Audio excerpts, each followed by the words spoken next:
At 2:55 p.m. Eastern Daylight Time Thursday, Environment Canada has issued a tornado warning for Central and the Golden Horseshoe area, Ontario.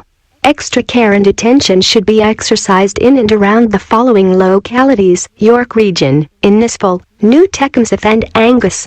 Environment Canada meteorologists are tracking a severe thunderstorm that is possibly producing a tornado.